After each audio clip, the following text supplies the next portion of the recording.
வணக்கம். இது நியூஸ் 7 தமிழின் கேள்வி நேரம். இந்த நிகழ்ச்சி மூலமாக மீண்டும் உங்களை சந்திப்பதில் மிக்க மகிழ்ச்சி. நான் செந்தில். நம்ம சுற்றி நடக்கும் நிகழ்வுகள், அந்த நிகழ்வை நகர்த்தும் அடிப்படை, அதன் பின்னணியில் இருக்கும் அரசியல் இவை குறித்து விவாதித்து வந்து கொண்டிருக்கின்றோம். அந்த வகையில் இன்றைய கேள்வி நேர பொருள் நிச்சயமாக ஒட்டுமொத்த தமிழ் சமூகமும் அறிந்த ஒன்றாகத்தான் இருக்கும். ஆளுநரை சந்தித்து திரும்பி இருக்கிறார் ஓபிஎஸ். ஆளுநரை சந்திப்பதற்காக சென்று கொண்டிருக்கிறார் விகேஎஸ். ஓபிஎஸ்ஆ விகேஎஸ்ஆ? மாண்புமிகு ஓ பன்னீர்செல்வம் அவர்களா, திருமதி வி கே சசிகலா அவர்களா? யாருக்கு அரியணை? ஆளுநரின் முடிவு யாருக்கானதாக இருக்கும்? ஓபிஎஸ் விகேஎஸ் இவர்கள் இருவரில் எம்கேஎஸ் யாரை ஆதரிக்கப் போகிறார்? மு.க. ஸ்டாலின். இதுவே இன்றைய விவாத பொருளாக இருக்கிறது. பயணிக்கலாம். அரங்கில் தற்போது 4 ஆளுமைகள் நம்மோடு இணைகிறார்கள். ஒரு சாதாரண பிரஜை, ஒரு இல்லத்தரசி, அவருடைய பார்வை என்னவாக இருக்கும் இந்த அரசியல் பரபரப்பில் என்பதை குறித்து நம்மோடு பதிவு செய்ய நம்மோடு இணைகிறார் ஜெயமேரி அவர்கள். வணக்கம் சொல்லி வரவேற்கிறேன். அஇஅதிமுகவின் ஓபிஎஸ் ஆதரவு நிலைப்பாட்டை எடுத்திருக்கக்கூடிய திரு தூத்துக்குடி செல்வம் அவர்கள் நம்முடைய இணைகிறார். வணக்கம் சொல்லி வரவேற்கிறேன். மூத்த பத்திரிகையாளர் தராசு திரு ஷாம் அவர்கள். வணக்கம் சொல்லி வரவேற்கிறேன். பேராசிரியர் தீரன் அவர்கள் அஇஅதிமுகவின் சார்பில் அவரை ஓபிஎஸ் ஆதரவாளர் என்று அறிமுகப்படுத்தியால் உங்களை சசிகலா ஆதரவாளர் என்று அறிமுகப்படுத்த வேண்டிய நிலை இருக்கிறது. அதிமுக வச்சுக்கலாம். நல்லது, நம்ம பயணிக்கலாம். நால்வருக்கும் மீண்டும் என்னுடைய வணக்கம். தீரன், உங்கள்கிட்ட இருந்தே தொடரலாம் அப்படின்னு நினைக்கிறேன். பேராசிரியர், ஒரு நீண்ட அரசியல் அனுபவம் கொண்டவர் அப்படிங்கிற முறையில், ஒரு மாநிலத்தினுடைய முதலமைச்சர் தன்னை வற்புறுத்தி கையெழுத்து பெற்றதாக சொல்லுகிறார் அப்படிங்கிறது, ஆளுநர் ஏதோ ஒரு இடத்துல இதை கன்சிடர் பண்ணுறதுக்கான வாய்ப்பு இருக்குது. அவருடைய ராஜினாமா கடிதத்தை திரும்ப பெற்றுக்கொள்வதற்கு ஆளுநருக்கு முடிவெடுக்கக்கூடிய அதிகாரம் இருக்கிறது அப்படிங்கிற ஒரு வாதம் வைக்கப்படுகிறது. விடை சொல்வதற்கு முன்பாக நான் ஒரு சின்ன குறிப்பையும் உணர்த்திடுறேன். 4 பேருமே மூத்த ஆளுமைகள் தான். நிச்சயமாக கருத்து மாறுபாடுகள் கடுமையானதாக இருக்கக்கூடும். இருந்தாலும் மிகுந்த அமைதியாகவும் ஒரு ஆழமான நாகரிகமான விவாதமாக இது அமையுங்கிற நம்பிக்கையோட நான் நகர்றேன். சொல்லுங்கள். அதாவது, பொதுவாக நம்மளுடைய அரசியலமைப்பு சட்டம் வழங்கியிருக்கிற உரிமையின்படி நாம் பார்த்தால், சட்டமன்ற உறுப்பினர்களிலே யாருக்கு பெரும்பான்மை இருக்கிறதோ அவரை அழைத்து முதலமைச்சராக பொறுப்பேற்க சொல்லி அமைச்சரை அமைக்க சொல்வது தான் மரபு. இந்தியா முழுக்க இப்படிப்பட்ட மரபு தான் எல்லா இடங்களிலும் கடைபிடிக்கப்பட்டு வருகிறது. இதில் இன்றைக்கு ஓ பன்னீர்செல்வம் அவர்கள் தன்னுடைய பதவியை ராஜினாமா செய்துவிட்டு அந்த ராஜினாமாவை ஆளுநர் வித்யாசாகர் ராவ் அவர்கள் ஏற்றுக்கொண்டு விட்டார். இன்றைக்கு கூட ஒரு தொலைக்காட்சி பேட்டியிலே ஆளுநராக இருந்த, தமிழகத்தினுடைய முன்னாள் ஆளுநராக இருந்த ரோசையா அவர்கள் ராஜினாமா ஆளுநராலே ஏற்றுக்கொள்ளப்பட்டதற்கு பின்னாலே மீண்டும் அவருக்கு வாய்ப்பு தருவதற்கு அரசியலமைப்பு சட்டம் இடம் தரவில்லை என்று சொல்லி தெளிவாக குறிப்பிட்டிருக்கிறார். நேற்று நம்முடைய நிகழ்ச்சியில் கூட மோகன் பராசரனும் அதே கருத்தை தான் வலியுறுத்தி இருந்தார் சார். அதனால் இன்றைக்கு ஓபிஎஸ் அவர்கள் கட்டாயப்படுத்தி கையெழுத்து வாங்கினார் என்று அவர்கள் சொல்லுவதாக நீங்கள் குறிப்பிட்டீர்கள். அவரும் சொல்லியிருக்கிறார், நானும் கேட்டேன். அதாவது கட்டாயப்படுத்தி கையெழுத்து வாங்கியதாக சொல்லப்படுகிற அன்றைக்கு மதிப்பிற்குரிய தியாகத்தலைவி சின்னம்மா அவர்களை முன்மொழிந்ததே ஓ பன்னீர்செல்வம் அவர்கள்தான். அப்பொழுது தன்னுடைய எதிர்ப்பை வெளிக்காட்டி அந்த கூட்டத்திலிருந்து வெளிநடப்பு செய்திருக்கலாம், செய்யவில்லை. அதன் பிறகாவது அந்த கூட்டம் நடைபெற்று 3வது நாளில் தான் அங்கே அம்மாவனுடைய சமாதிக்கு போய் அங்கே என்னமோ தவம் இருந்த மாதிரியும், அந்த அம்மாவனுடைய ஆன்மா அவருக்கு தூண்டுதையாகவும் சொன்னார். அவருடைய தன்மானம் பாதிக்கப்பட்டது, அதெல்லாம் சொன்னார். பொதுவாகவே நான் என்ன சொல்கிறேன்னா, ஒரு தன்மான உணர்ச்சிக்கு ஒரு மனிதனுக்கு இழுக்கு வந்தால் உடனடியாக ரெஃப்ளெக்ட் பண்ணுறது தான் மனித இயல்பு. 3 நாள் பொறுத்தெல்லாம் அது வருதுன்னா அதுக்கு வேறு ஏதோ ஒரு பின்புல சதி இருக்கிறது என்பது தான் அரசியல் நோக்கர்கள் தெளிவாக குறிப்பிடுகிற கருத்து. ஆக ஒரு நிர்பந்தப்படுத்தியோ அல்லது கட்டாயப்படுத்தியோ என்னை ராஜினாமா செய்ய வைத்தார்கள் என்று இவர் சொல்லுகிறார் என்றால், அவர் வகித்த அந்த முதலமைச்சர் பொறுப்புக்கே அழகா என்பதை மக்கள் தான் சொல்ல வேண்டும். ஆனால் இப்போ பார்த்தீங்கன்னா, அவர் ஞாயிற்றுக்கிழமை அங்கே மறைந்த முதலமைச்சருடைய உடல் நல்லடக்கம் செய்யப்பட்ட இடத்தில் அவர் அமர்ந்த பொழுது அவர் தனியாகத்தான் அமர்ந்திருந்தார். ஆனால் அதன் பிறகு ஒரு சட்டப்பேரவை உறுப்பினர், 2, 3 என்றாகி இன்றைக்கு அவரோடு சேர்த்து 6 சட்டப்பேரவை உறுப்பினர்கள் அவர் பக்கம் நிற்கிறார்கள். கட்சியினுடைய அவைத்தலைவர் அவரோடு இருக்கிறார் என்பது ஒரு குறிப்பிடத்தகுந்த ஒன்று. ஒரு மாநிலங்களவை உறுப்பினர் அவரோடு இருக்கிறார். அப்போது கட்சியினுடைய அறியப்பட்ட சில முக்கியமான ஆளுமைகள், சட்டப்பேரவை உறுப்பினர்கள் தங்களுடைய ஆதரவை அவருக்கு தெரிவிக்கிறார்கள். PH பாண்டியன் உள்ளிட்டோர் அவருக்கு தங்களுடைய ஆதரவை பதிவு செய்கிறார்கள் என்றெல்லாம் வருகின்ற பொழுது இதை ஏன் இப்படி எடுத்துக்கக்கூடாது? ஒரு கிராம சொல்லவில்லை, யாரோ பூனைக்கு யார் மணி கட்டுவது என்று இருந்து கொண்டிருந்தது. ஓபிஎஸ் அவர்கள் முதலில் கட்டியிருக்கிறார், பின்னால் எல்லோரும் தைரியமாக வரத் தொடங்கி இருக்கிறார்கள். இந்த எண்ணிக்கை இன்னும் அதிகரிக்கும் அப்படிங்கிறதான் ஓபிஎஸ்னுடைய வாதம். இல்லை அப்படியெல்லாம் சொல்ல முடியாது. இந்த வளர்த்த கடா மார்பலை பாயுதுன்னு ஒரு பழமொழி சொல்லுவாங்க தெரியுங்களா? அது அப்படியே பன்னீர்செல்வத்துக்கு பொருந்தும். ஏன்னு சொன்னாக்கா இல்லை யார் வளர்த்து யார் பாஞ்சது? கழகம் வளர்த்தது, கட்சி வளர்த்தது. இல்ல அவர் கட்சியில சொல்றோமா? கட்சி தான் வளர்த்தது. அனைத்து அதிமுகவில் கோடானு கோடி தொண்டர்கள் இருக்கிறாங்க. யாருக்குமே கிடைக்காத வாய்ப்பு அவருக்கு கிடைச்சிது. நகராட்சி தலைவர், எம்எல்ஏ, அமைச்சர், முதலமைச்சர், ஒரு முறை அல்ல 3 முறை முதலமைச்சர், இப்படியெல்லாம் வாய்ப்பு அவருக்கு கொடுத்தாங்க இல்லையா? அதனால் இந்த கட்சியானது அப்போ சொல்கிறாரு, கட்சி உடைந்து விடக்கூடாது, கட்சி அழிந்து விடக்கூடாது என்பதற்காக நான் அமைதி காத்தேன் என்று சொன்னார். உண்மையிலே நான் கேட்கின்ற கேள்வி என்னவென்று சொன்னால், இவருக்கு கட்சியின் மீது அக்கறையும் இதய தெய்வம் புரட்சித் தலைவர் உருவாக்கிய கட்சி. நான் அதிமுகவை பொறுத்தவரை நான் உங்களுக்கு ஒரு செய்தியை சொல்ல விரும்புகிறேன். கட்டிய மனைவி கூட துரோகம் பண்ணுவான், பெற்ற தாய்க்கு கூட ஒருவேளை துரோகம் பண்ணுவான். ஆனால் ஒருபோதும் ரெட்டேலை சின்னத்துக்கும் மாண்புமிகு இதய தெய்வம் புரட்சித் தலைவர் அவர்களுக்கும் இதய தெய்வம் புரட்சித் தலைவி மாண்புமிகு அம்மா அவர்களுக்கும் இந்த கட்சிக்கும் ஒருபோதும் அதிமுக உண்மை தொண்டன் துரோகம் செய்யவே மாட்டான். இதுதான் இந்த கட்சியினுடைய இராணுவ கட்டுப்பாடு என்பது, இந்த கட்சியினுடைய தொண்டனுடைய இலக்கணம் என்பது அப்படித்தான் இருக்கிறது. அதனால தான் நான் என்ன சொல்கிறேன்னா, இது கட்டாயப்படுத்தி வாங்கினார்கள் அது இதெல்லாம் சொல்கிறாங்க. இப்போ சொல்கிறாங்க இல்லைங்களா அவைத்தலைவர்னு. அதிமுகனுடைய சட்டம் என்ன தெரியுமா சொல்லுது?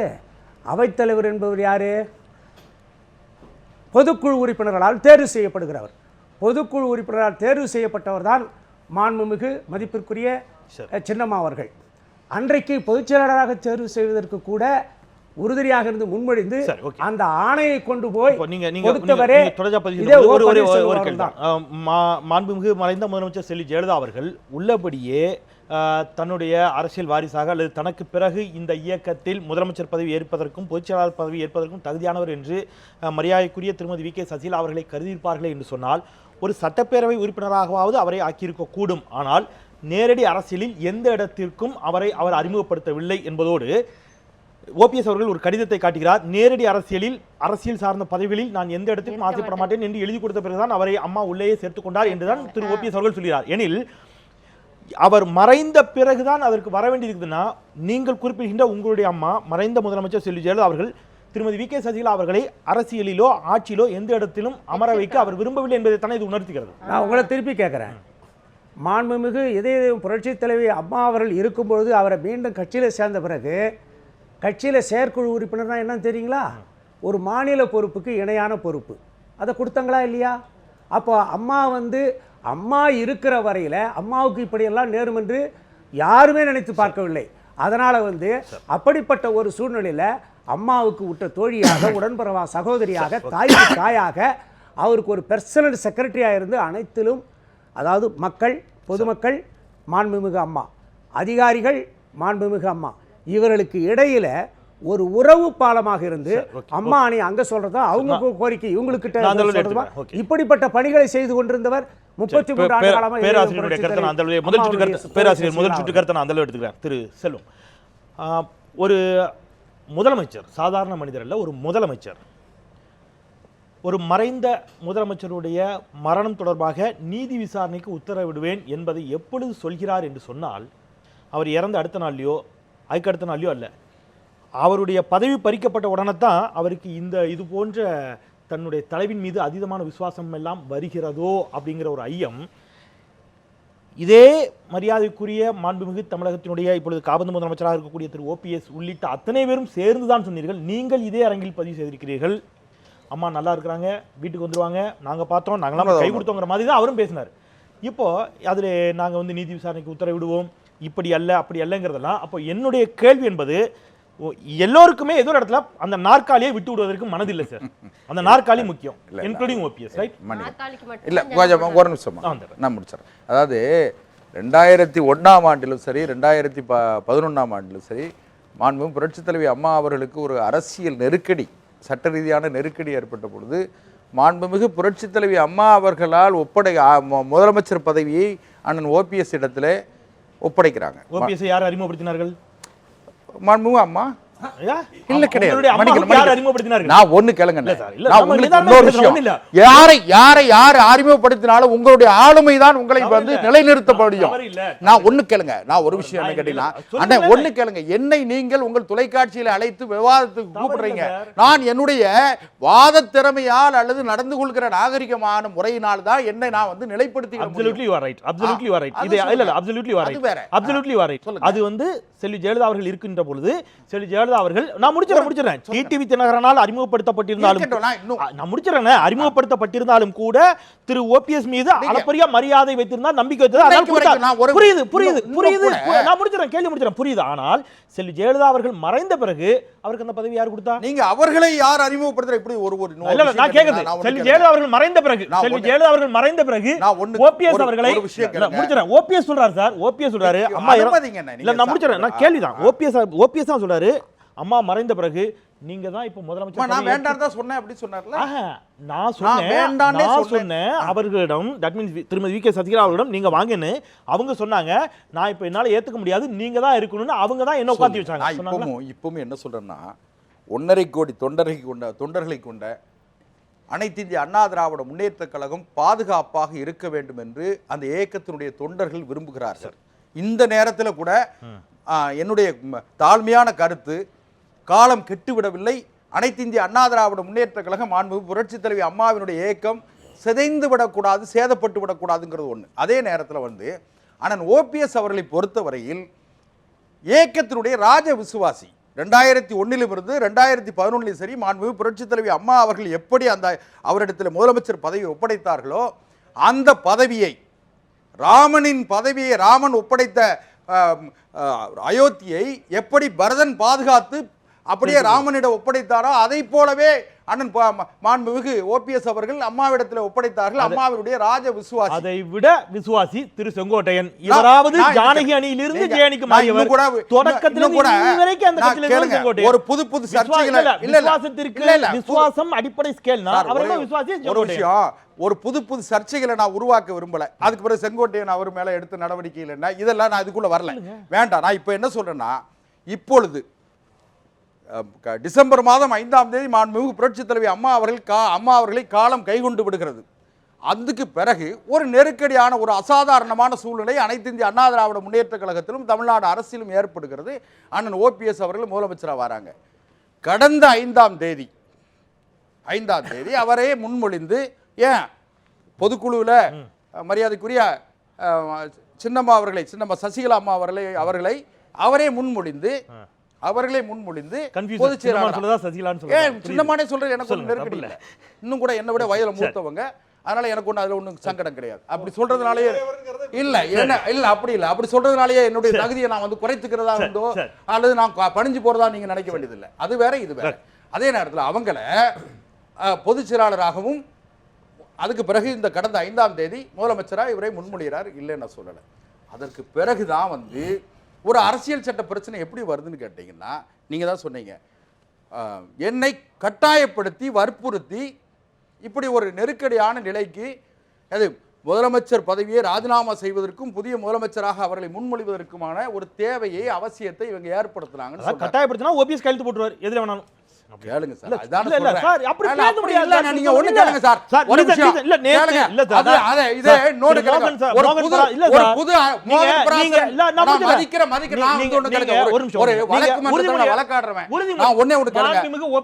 உறுதிமொழி ஏற்றுக்கொண்டார். என்ன உறுதிமொழி ஏற்றுக்கொண்டார்? என்ன கேட்டாரு? எந்த நிர்பந்தத்திற்கும் அடிபணியாமல். இதெல்லாம் ஏத்துக்கிட்டீங்களா இல்லையா?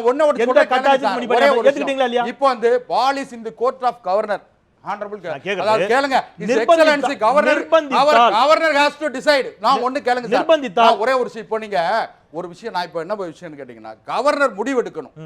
கவர்னருடைய கோர்ட்ல இந்த பால் இருக்கு, கவர்னருடைய, அத கவர்னர் முடிவெடுக்கட்டும். மேதக ஆளுநர் அவர்கள் முடிவெடுக்கட்டும். நான் அதுக்கு பிறகு அதுக்குள்ள வரேன்.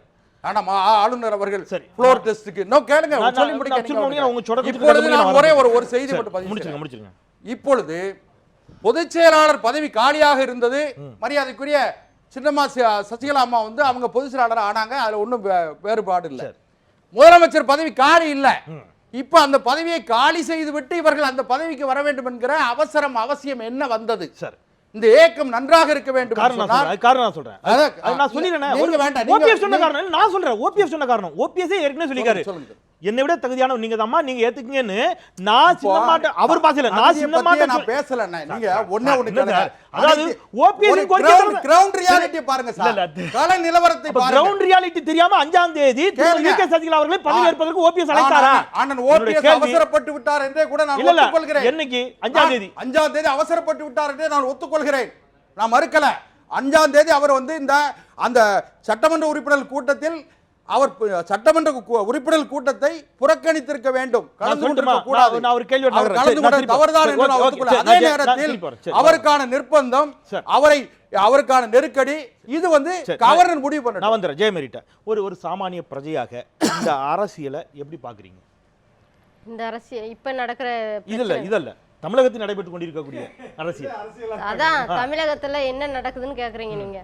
தமிழகத்துல இந்த பதவிக்காக மட்டும்தான் போராடுறாங்க அவங்க. எங்களுக்காக, எங்களை மணிக்கு சாமானிய மக்களுக்காக அவங்க இதுவரை போராடவே இல்லை.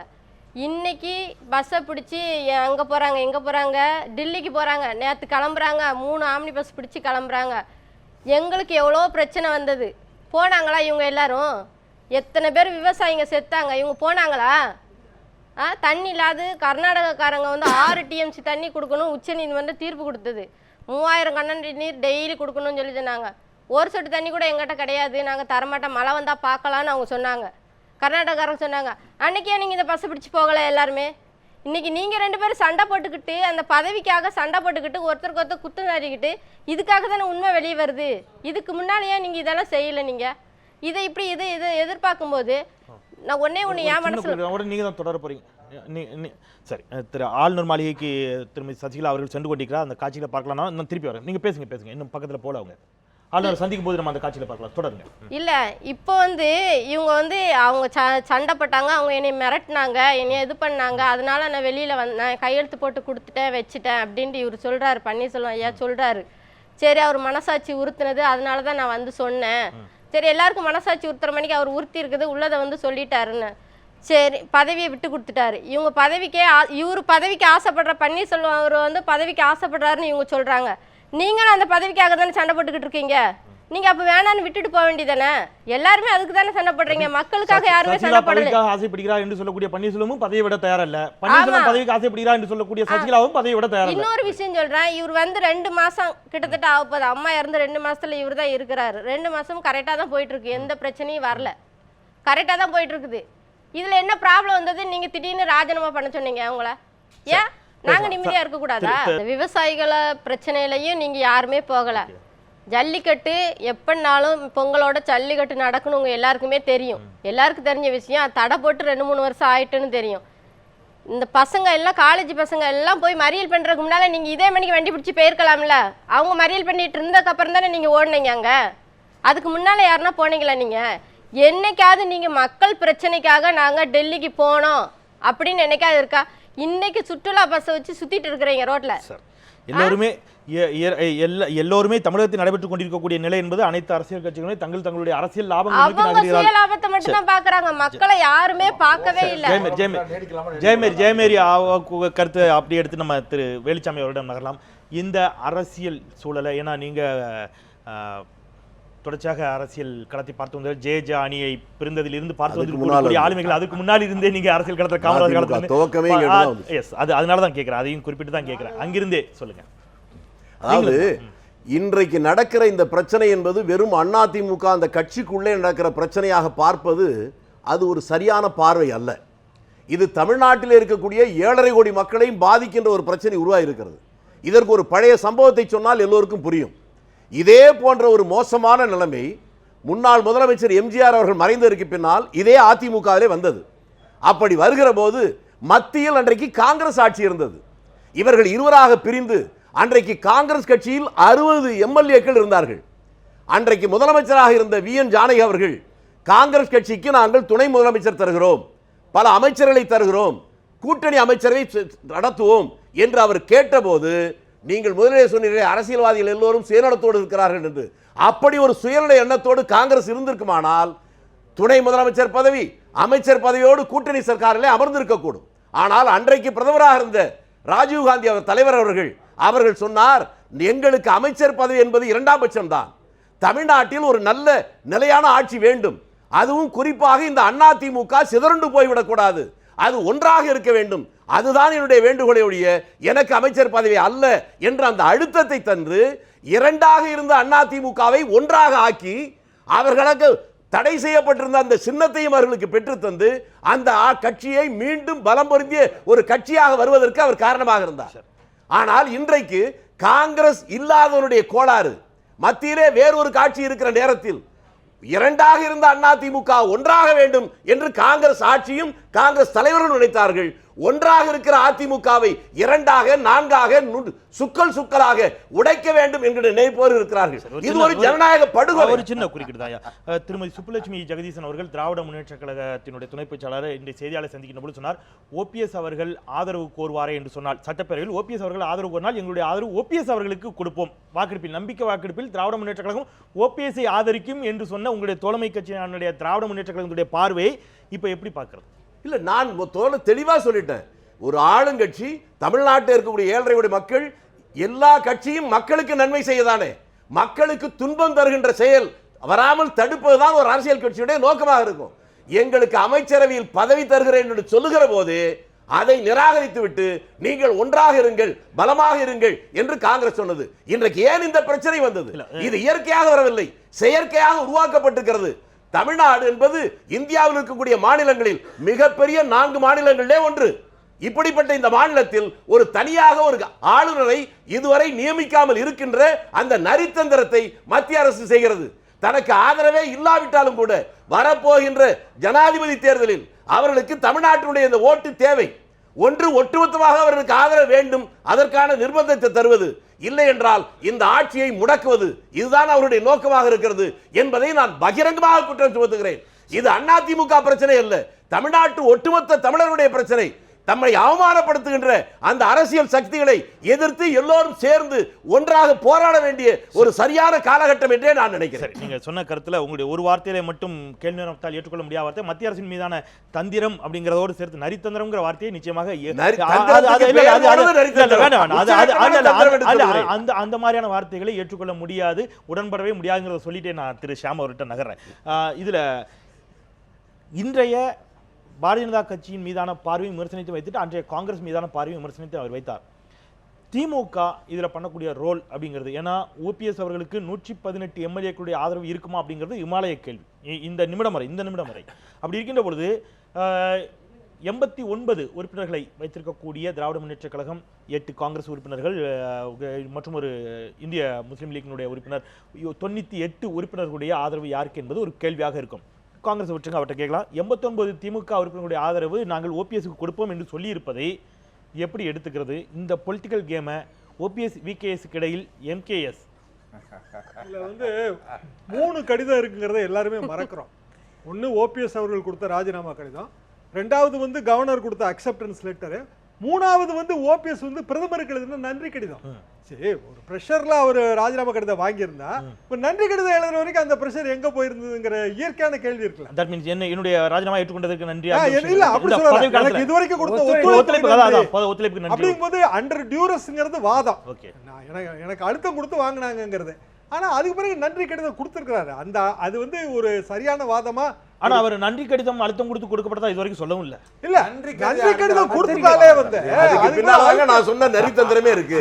ஏதோ ஒண்ணுங்க, நரித்தந்திரமோ இல்லைன்னா பரித்தந்திரமோ, அதை பத்தி கூட நான் ஒன்றும் சொல்ல வரல. ஆனால் அண்ணா வேல்சாமி அண்ணா சைடுல வந்து ஒரு சைக்கிள் கேப்னு ஒண்ணு உண்டு, அதுக்கு பேரு. அது உண்மையா என்ன நடந்ததுன்னா ஒத்துக்கவே மாட்டீங்களா? நான் உண்மையை சொல்லித்தானே ஆகணும். ராஜீவ்காந்தி அவர்கள் என்ன சொன்னார்கள்னா ட்ரூ லெகசி ஆஃப் எம்ஜிஆர் தான் சொன்னாங்க. அது ட்ரூ லெகசி ஜானகின்னு அவங்க நினைச்சுக்கிட்டாங்க.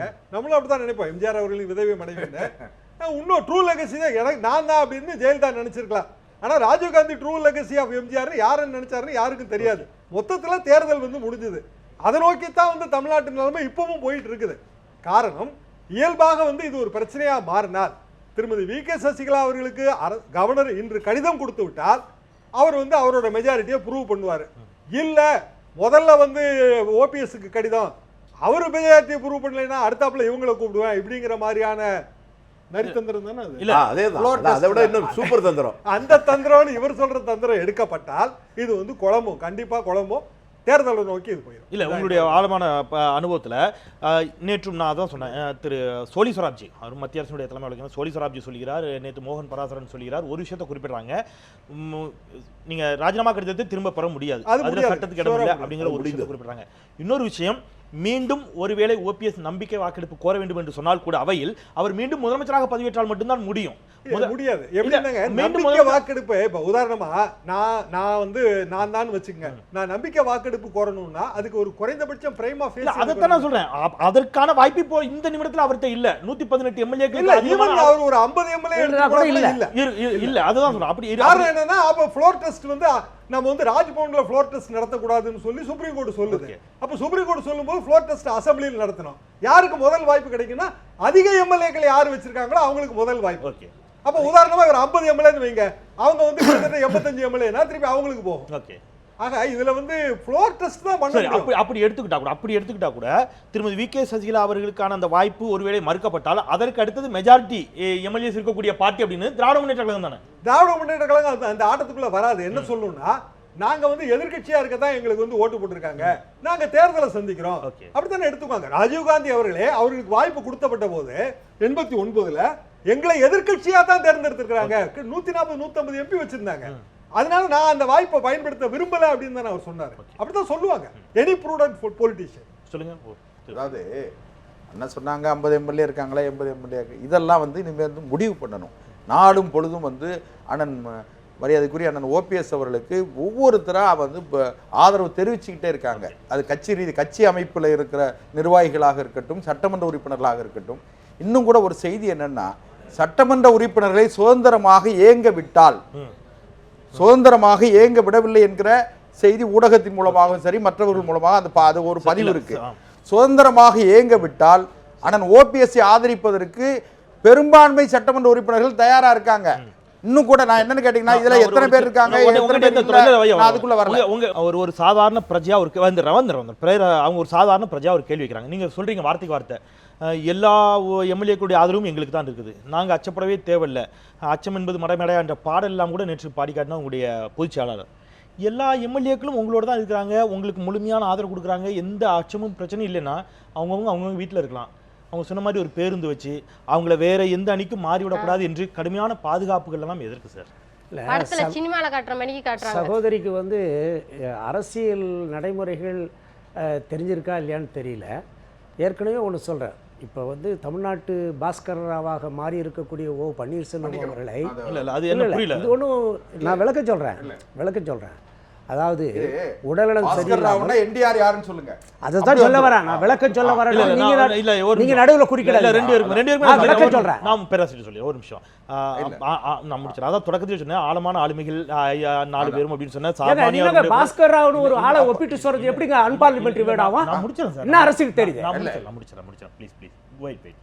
நம்ம மக்களுக்கு மக்கள் ஒரு குழப்பத்தில் இருக்கிறாங்க, அடுத்தது என்ன நடக்கும் அப்படிங்கிறத மூத்த ஆளுமைகள் அதை நோக்கி பயணத்தை கொண்டு போனாலும் மக்கள் மனதில் சொல்றேன். அதுக்கு பிறகு பேசணும், விளக்கத்தை என்ன வேணாலும் பதிவு பண்ணுவீங்கங்கறத நான் பாத்துக்கிட்டு இருக்கேன். ஏங்க அது கிண்டல் இல்லங்க, இல்ல நடந்தது. நீங்க சொல்ல தேவையில்ல. தூத்துக்குடி சொல்லும் இல்ல 2 பேருக்குமே தாய் சொல்லு. அதான் முதல்ல தொடக்கத்திலே சொன்னேன், நான் கேட்கறது நம்பிக்கை அவ்வாறு இருக்குமே என்று சொன்னால் இது எல்லா மாநிலங்களும் இந்த மாதிரி நடக்குதாங்க சொல்ல வரேன். அதுக்கு தான் நீங்க கேட்ட கேள்வி தான் விளக்கம் சொல்ல வந்தேன். என்டிஆர் அவர்கள் வந்து அங்கே மெஜாரிட்டியில் இருந்தார், உடல்நலம் சரியில்லாமல் வெளிநாட்டுக்கு போனார். அந்த நேரத்தில் பாஸ்கர் ராவ் கிட்ட பொறுப்பை கொடுத்தாரு. அந்த நேரத்தில் பாஸ்கர் ராவ் தன்னை முதலமைச்சர் ஆக்கிட்டாரு. மறுபடியும் என்டிஆர் வந்து கேட்டபோது நான் தான் முதலமைச்சர் சொன்னார். அந்த நேரத்தில் தான் அவர்கள் ஆளுநர் நம்முடைய என்டிஆர் அவர்கள் வந்து சட்டமன்ற உறுப்பினர்களை அழைத்து கொண்டு குடியரசுத் தலைவரை டெல்லிக்கு போய் பார்த்தார், தன்னுடைய மெஜாரிட்டியை நிரூபித்தார். இந்த வரலாறு இருக்கு. அதனால் வந்து நடந்த வரலாறை சொல்கிறதுக்கு முன்னாடி அதை தெரிஞ்சுக்கிறதுக்கு முன்னாடிலாம் வந்து அவசரப்பட்டு பேசக்கூடாது. இது வந்து அரசியல் இப்படிலாம் நடக்குதுன்றதுக்காக சொல்ல வரேன். நான் என்ன கேட்குறேன்னாக்கா, இப்போ வந்து சகோதரி அவர்கள் கூட சொன்னாங்க, என்ன உங்கள் விவசாய பிரச்சனைக்கோ ஜல்லிக்கட்டு பிரச்சனைக்கெல்லாம் அவ்வளோ அக்கறை எடுத்துக்கலேன்ட்டு. அவங்க எல்லா அரசியல்வாதிங்க இல்லை எல்லாரையும் நான் என்ன சொல்கிறேன்னா, மற்ற அரசியல்வாதிகள் வேறு, அனைத்து இந்திய அண்ணா திமுகவினுடைய அம்மாவினுடைய அரசும் இப்போ இருக்கக்கூடிய அரசும் வந்து வேறு.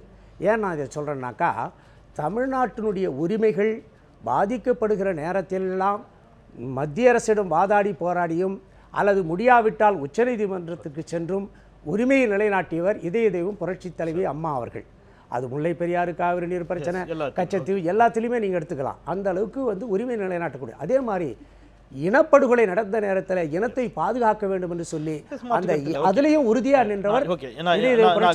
அதனால இனம், மொழி, நாடு எதெல்லாம் புரட்சித் தலைவர் காலத்திலிருந்து நாங்க உறுதியா உண்மையா நின்று இருக்கிறதுக்காக. ஆந்திராவில் நடைபெற்ற அரசியல் நிகழ்வை பற்றி ஒப்பிடுகின்ற போது என்டி ராமராவ் பாஸ்கராவை பற்றி ஒப்பிட்டீர்கள்.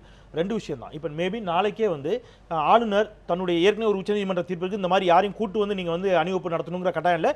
சட்டப்பேரவையில் தான் நீங்க எஸ்ஆர் பொம்மையினுடைய வழக்கில் தெளிவாக உச்சநீதிமன்ற தீர்ப்பு இருக்கிறது. சட்டப்பேரவையில் நீங்கள் தீர்மானிக்கணும். அப்போ சட்டப்பேரவை கூட்டப்படும். ஆட்சி அமைக்க ஆளுநர் அழைத்தால் சட்டப்பேரவையில் அந்த மெஜாரிட்டியை நிரூபிச்சா போதும். அது என்னைக்கு நடக்குதோ அது வரைக்கும் எப்படியும் அவர்கள் திருமதி வி.கே. சசிகலாவை தானே ஆதரிக்க போகிறார்கள் என்ற நம்பிக்கை உங்களுக்கு இருக்கிறது. இருக்கு. அது வரைக்கும் ஏன் அவங்களுக்கு ஒண்ணு யாரு விடலன்னு சொன்னது? உயர்நீதிமன்றத்தில் வழக்கு போட்டு என்ன சொல்லி இருக்கிறாங்க? எல்லாம் சுதந்திரமா பேட்டியெல்லாம் கொடுக்குறாங்களே, பார்க்கலீங்களா நீங்க? எல்லாரும் சுதந்திரமா தான் இருக்கிறாங்க, யாரும் ஒன்றும் இல்லை. உங்களுக்கு ஒரு உதாரணம் சொன்னா புரியும் நினைக்கிறேன். அதாவது ஒரு தாய்க்கோழி, கோழி குஞ்சுகள் வந்து சாதாரண நேரத்தில் மேயும் போது தாய்க்கோழியை விட்டுட்டு கூட கொஞ்சம் இடையில கூட போய் மேயும். ஆனால் பருந்து பறக்கிற நேரத்தில் அது ஒரு ஒலி எழுப்பும். ஒலி எழுப்புனாக்கா எல்லா குஞ்சுகளும் வந்து தாய்க்கோழியினுடைய சிறகுகளில் பாதுகாப்பாக இருக்கும். அது மாதிரி தான் அனைத்து இந்திய அண்ணா திமுகவுடைய நெருக்கடியான நேரத்தில் இன்றைக்கு பருந்துகளால் எங்களுடைய சட்டப்பேரவை உறுப்பினர்கள் பாதிக்கப்படக்கூடாது என்பதற்காக நாங்கள் பாதுகாப்பாக அவர்களுடைய இடத்திலே நில்லுங்கள் என்று சொல்லி இருக்கிறோம். அவங்களும் பல பேர். நான் இன்னைக்கு உதாரணத்துக்காக சொல்ல வரேன். நான் இந்த பிரச்சனை விட்டுங்க. ஐயா ஒரு நிமிஷம், நான் இந்த பிரச்சனையை மறந்துருக்கேன். நான் பொதுவான அரசியல் பிரச்சனையா எடுத்து நம்ம கேட்போம், மக்கள் பார்த்துட்டு இருக்காங்க. என்னுடைய கேள்வி சுபி ஃபராங், இந்த பக்கம் அந்த பக்கம் எந்த பக்கம் வேணாலும் வச்சுக்கோங்க, இந்த நகர்வெல்லாம் இவர்கள் தங்களுக்கான ஆதரவை பெற வேண்டும் என்று நினைப்பது, அவர்கள் தங்களுக்கான ஆதரவை பெற வேண்டும் என்று நினைப்பது, இது எல்லாமே ஒரு குதிரை பேரமாக மாறிவிடக் கூடாதுங்கிற அக்கறையும் கவலையும் மக்களுக்கு இருக்குது. மனம் திறந்து பேசுவோம். இவர்கள் எல்லோரும் எப்படியாவது இந்த நாட்டை ஆள வேண்டும் என்று நினைப்பது மக்களுக்கு நன்மை செய்வதற்கு மட்டும்தான். ஐயா நான் உங்களுக்கு சொல்லுகிறேன், ஆயாராம் காயாராம் வேலை இந்த தமிழ்நாட்டில் நடக்கக்கூடாது என்பார். ஏன்னா உங்களுக்கு தெரியாது, ஒரு எதிர்க்கட்சி சட்டமன்றத்திலேயே வெளிப்படையாக நாங்கள் இந்த 4.5 ஆண்டு காலம் நீங்கள் முதலமைச்சராக நீடிப்பதற்கு எங்களுடைய ஆதரவு உண்டு சொல்றாங்க. நான் கேட்குறேன், அண்ணா திமுகவில் அரசியல் எதிரி திமுகவினுடைய ஆதரவை எதிர்பார்த்து ஒரு சொல்றாங்கன்னாக்கா அதை அன்றைக்கு முதலமைச்சராக இருந்த ஓ பன்னீர்செல்வம் அவர்கள் கடுமையாக எதிர்த்திருக்கணும். எதிர்க்கல. ஏன்னா இதய தெய்வம் புரட்சித் தலைவர் அவர்களை கேவலப்படுத்தியது திமுக. அதே போல புரட்சித் தலைவி அம்மா அவர்களை வந்து மானபங்கப்படுத்திய சட்டமன்றத்திலேயே வந்து திமுக. அது மட்டுமல்ல, ஏராளமான பொய் வழக்குகளை போட்டு அம்மா அவர்கள் நீதிமன்றத்தின் மூலமாகத்தான் 13 வழக்குகளில் நிரபராதி என்று வெளியிலே வந்தார். இவ்வளவு செய்த ஒரு கட்சி நான் ஆதரவு கொடுக்கிறேன் என்று சொல்லுகிறேன். மறுக்க வேண்டுமா, மறுக்க கூடாது? இந்த கேள்வி சேர்த்துங்க. நான் இப்படி எடுத்துக்கலாமா? ஒருவேளை நாளை ஓபிஎஸ் அவர்கள் பெரும்பான்மையை கோருகின்ற பொழுது திராவிட முன்னேற்ற கழகம் ஆதரவு அளித்தாலும் வேண்டாம் என்று நிராகரிப்பார். அவர் சொல்லிட்டாரு, நான் திராவிட முன்னேற்ற கழகத்தில் ஆதரவு கேட்கவே இல்லை. கேளுங்க சார், நீங்க அத்தைக்கு மீசை முளைக்கிற பொழுது அவரை எப்படி அழைப்பது என்று அன்றைக்கு பாருங்க. நான் என்ன சொன்னேன், மரியாதைக்குரிய அண்ணன் ஓபிஎஸ் அவர்கள் நான் கேட்கறது அவர் கேட்கல, அவர் ஆதரவு கேட்கல, அவர் கேட்கல. நானே அதான் நான் சொன்னேன், அவர் கேட்கல. ஆனா இன்றைக்கு சுப்புலட்சுமி ஜெகதீசன் அவர்கள் சொல்கிறார் திராவிட முன்னேற்ற கழகம் நம்ம ஆதரிக்குங்கிறாரு. அதுக்கு அவர் மறுக்கிறாரா இல்லையாங்கிறத சட்டப்பேரவையில் நான் செல்வம் சொல்கிறார் பதிவு பண்ணிக்கலாமா? ஓபிஎஸ் அவர்கள் அஇஅதிமுக உறுப்பினர்களை தாண்டி வேறு எந்த உறுப்பினர்களுடைய ஆதரவோடும் ஆட்சியில் நீடிக்க மாட்டார். சொல்லுங்க. ஓபிஎஸ் மரியாதைக்குரிய அண்ணன் மாண்புமிகு அண்ணன் ஓபிஎஸ் அவர்களுக்கு வேற கட்சிகளிடம் ஆதரவு கேட்க வேண்டிய அவசியம் ஏற்படாது. அவங்க கொடுத்தா வாங்க மாட்டாரு. உறுப்பினர்களே, அவங்க கொடுத்தா அதிமுகவின் பெரும்பான்மை உறுப்பினர்கள் ஆதரவு அண்ணன் ஓபிஎஸ்க்கு இருக்கு. ஒண்ணே வேறு உறுப்பினர்கள் ஆதரவு கொடுத்தால் அந்த ஆதரவை வேண்டாம் என்று நிராகரித்து விட்டு பதவியை ராஜினாமா செய்வார். ராஜினாமா செஞ்சிட்டார். ஏன்னு கேளுங்க, ஓபிஎஸ் வந்து பதவியை ராஜினாமா, அது வந்து இப்போ அதான் சொன்ன ஏற்கனவே, அது கவர்னருடைய முடிவுக்கு உட்பட்டது. கவர்னருடைய அவரை வந்து முடிவெடுக்கணும். அதை விட்டுருங்க. இப்போ மரியாதைக்குரிய அண்ணன் ஓபிஎஸ் அவர்கள் எந்த நிலையிலும் வேறு எந்த கட்சியிடமும் ஆதரவு கேட்கவில்லை. ஒண்ணு, ஆதரவு கேட்க வேண்டிய அவசியமும் ஏற்படாது. ஏன்னு கேட்டீங்கன்னா பெரும்பான்மை அதிமுக உறுப்பினர்கள் அண்ணன் ஓபிஎஸ் ஓட தான் உங்களுடைய இருக்காங்க. நம்பிக்கை நம்பிக்கை இல்ல, நீங்க உண்மை. இல்ல இதை கேளுங்க ஒரு சார். நிமிஷம் சொல்லுங்க, ஒரு நிமிஷம் சொல்லுங்க. நான் உங்களுடைய நம்பிக்கை சதைக்க ஒரு முறை இருக்கட்டும். என்னுடைய கேள்வி என்பது நீங்க அந்த ஒரு வார்த்தையை பதிவு பண்ணீங்களா அந்த நான் நம்பிக்கை ஒண்ணே ஒண்ணு கேளுங்க அந்த சார். வார்த்தையை கேமரா நீங்க- இல்ல நீங்க இல்ல அவசியம் ஏற்படாத திரு யூகங்களை கூடிய நீங்க ஒரு வார்த்தை கேள்விகளுக்கு பதில் சொல்லி சொல்றீங்க நேரத்துக்கு அப்படி இல்ல சார். நீங்க ஒரு வார்த்தை சொல்றீங்க, வாக்களித்தது ஜெயலலிதாவிற்காகத்தான் அப்படின்னு சொன்னீங்கன்னா உறுதியா மாண்புமிகு அம்மாவுக்கு தான். அம்மா அவங்களுக்காகத்தான் அப்படின்னா ஓபிஎஸ்க்காகவும் இல்லைன்னு ஒத்துக்கிறீங்கல்ல? நிச்சயமா மாண்புமிகு புரட்சித் தலைவி அம்மாவுக்காக தான் இல்ல இல்ல வாக்களித்தார்கள். ஓபிஎஸ்க்காகவும் இல்ல. அப்போ எதிர்த்து அவர் சொன்ன மாதிரி உங்களுடைய அரசியலில் எதிர்த்துருவமாக நேர் எதிராக இருக்கக்கூடிய திராவிட முன்னேற்ற கழகத்தினுடைய ஆதரவோடு ஒருபோதும் அவர் ஆட்சியில் நீடிக்க மாட்டார். சொல்லுங்க. இப்ப வேற ஒண்ணு இல்ல சார். சொல்லுங்க, இப்ப அந்த நம்பிக்கை இந்த- இல்லையே. இல்ல இந்த விமர்சனம் ஏன் வருது தெரியுமா? எப்படி வருது தெரியுமா? அதிமுகவினுடைய சட்டமன்ற உறுப்பினர்கள் பெரும்பான்மையானவர்கள் அண்ணன் ஓபிஎஸ்ஐ நோக்கி அணிவகுத்து வந்து கொண்டிருக்கிறார்கள். அதை தடுக்கணும்னு சொன்னா யாரெல்லாம்? வேற வழி கிடையாது. யாரெல்லாம்? திமுகவோடு சேர்த்து முடிச்சு போட்டா தான் அவங்க ஏதாவது ஒண்ணு பண்ண முடியும். அது கிடையாது. கேளுங்க.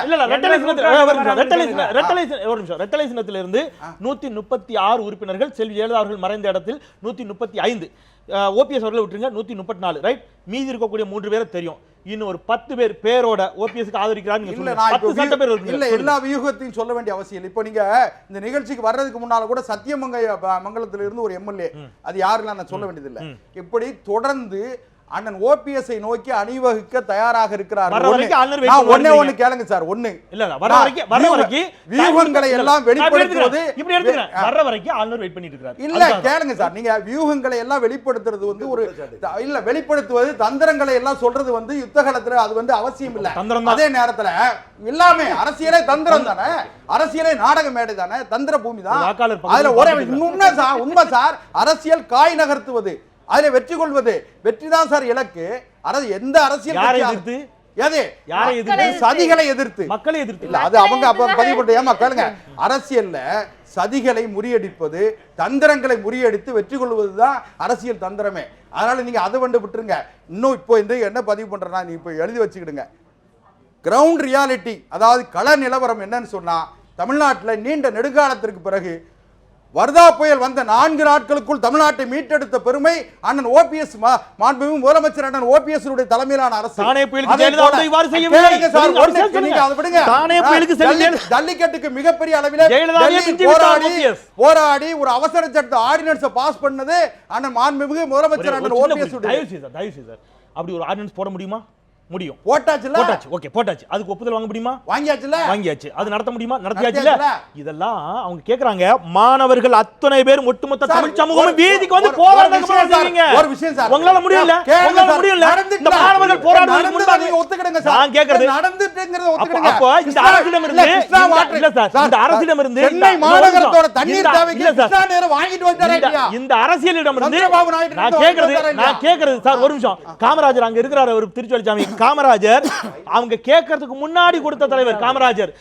அத்தனை பேரும் வீதிக்கு இறங்கி ஒரு வாரம் போராடினா தான் கொடுக்கிற தலைவரா? இல்ல, எந்த தலைவரோடு நான் ஒப்பிட்டு பேசுறேன் கேக்குறது. மாண்புமிகு புரட்சித் தலைவி அம்மாவின் நம்பிக்கையை, மாண்புமிகு புரட்சித் தலைவி அம்மாவினுடைய கொள்கை லட்சியத்தை நிறைவேற்றக்கூடிய தகுதி வாய்ந்த முதலமைச்சராக அண்ணன் ஓபிஎஸ் செயல்படுகிறார், தொடர்ந்து செயல்படுவார். செல்வி ஜெயலலிதா அவர்களாலேயே முடியாத சட்டத்தை எல்லாம் all the credit goes to அம்மா. எல்லா புகழும் அவங்க ஆட்சியில் இருக்கும்போது நடக்கலையே. அம்மாவுக்கு தான் சார். அவங்க ஆட்சியில் இருக்கும்போது நடக்கலையே. இல்ல, அம்மாவுக்கு தான் புகழ். அம்மாவினுடைய முத்திரை மோதிரம் தான். அம்மாவினுடைய முத்திரை மோதிரம் தான். அதனால அவர்ட்ட போயிட்டு வரேன். நீங்க இன்னும் கூட நேரம் இருக்கு உங்களுக்கு. அதாவது வார்தா புயலாகட்டும் அல்லது ஏனைய நடவடிக்கைகளாகட்டும் ஒரு கூட்டு முயற்சி தான் நடந்தது. அமைச்சரவையில் இருக்கக்கூடிய அத்தனை அமைச்சர்களும் எப்படி முதலமைச்சராக இருந்த ஓபிஎஸ் அவர்கள் வந்து போய் பார்த்தாரோ அதே மாதிரி எல்லா அமைச்சர்களும் தான் போனாங்க. ஜெயலலிதா அவர்கள் செய்வது மட்டும்தான் அவருக்கு தனியாக, அவருக்கு மட்டும். அதன் பிறகு ஓபிஎஸ் செய்யறதெல்லாம் கூட்டு முயற்சி இல்லை. ஏங்க அம்மா இருக்கும்பொழுது கூட அம்மா வந்து ரெட்டையர் ரிவர்லாம் போனாங்க, உங்களுக்கு தெரியுமா? அதுக்கப்புறம் தான் எல்லா அமைச்சர்களும் போனாங்க. அதனால் வந்து அதெல்லாம் நான் சொல்ல வரல. ஆனால் நான் ஓ பன்னீர்செல்வம் அவர்களை பற்றி ஒரு கருத்து சொல்ல விரும்புகிறேன். ஏன்னா அவர் வந்து இன்றைக்கி வந்து பத்திரிகையில் வந்திருக்கிற செய்தி, அந்த தொலைக்காட்சியில் வந்து அதை வச்சு நான் சொல்கிறேன். சட்டமன்றத்திலே சொன்னார், அம்மா அவனுடைய இறப்பில் எங்களுக்கு எந்தவித சந்தேகமும் இல்லை, அதற்கு எந்த விதமான விசாரணை வைக்க வேண்டிய அவசியம் இல்லை என்று சொல்லி சட்டமன்றத்தில் சொல்லி பதிவாயிருக்கு. அப்போ ஒரு முதலமைச்சர் நீங்க பதிவு பண்ணிக்கிட்டீங்கன்னா இல்லைங்க, இப்போ என்ன சொல்றாரு, விசாரணை கமிஷன் வைப்பாராம். ஆக இது ஒன்னே போதும். அவருடைய விசுவாசம், அவருடைய நன்றி உணர்ச்சி. இந்த நாட்டில் வள்ளுவர் சொல்லுவார், திணையளவு நன்மை, அதாவது திணைத்துணை நன்றி செய்யும் பனைத்துணையாய் கொள்வர் பயன் தெரிவார் அப்படின்னு வள்ளுவர் சொல்லுவார். ஓபிஎஸ்க்கு திணையளவு நன்மை இல்லை அதிமுகவால, பனையளவு நன்மை. ஆனா அவர்கிட்ட திணையளவு கூட நன்மை இல்லை. நன்றி இல்லை. நான் சொல்லிடுறேன். உங்களுக்கான நேரம் தான் முடிச்சிடறேன். நீங்க ஓபிஎஸ்க்கு என்ன செஞ்சீங்கிறத பத்தி கவலைப்பட்டு இருக்கீங்க. ஓபிஎஸ் அவர்கள் திருமதி சசிகலா அவர்களுக்கு என்ன செய்தார்கள் அல்லது கட்சிக்கு என்ன செய்தார்கள் பத்தி அவர் பேசியிருக்காங்க. ஆனா எல்லோரும் நாட்டு மக்களை பத்தி கவலை நிச்சயமா பொறுத்திருந்து பாருங்கள். இந்த தமிழ்நாட்டினுடைய முதலமைச்சராக மதிப்பிற்குரிய தியாக தலைவி சின்னம்மா அவர்கள் வருவது உறுதி. அவர்கள் வந்த பிறகு எப்படி அம்மா அவர்கள் 8 அடி பாய்ந்தார், நம்முடைய சின்னம்மா அவர்கள் 16 அடி பாயக்கூடிய அளவுக்கு மக்களுக்கு நன்மைகளை செய்வார். நான் உறுதி அளிக்கிறேன். இந்த அப்படி இல்லைன்னா நான் அதிமுகவிலே இல்ல.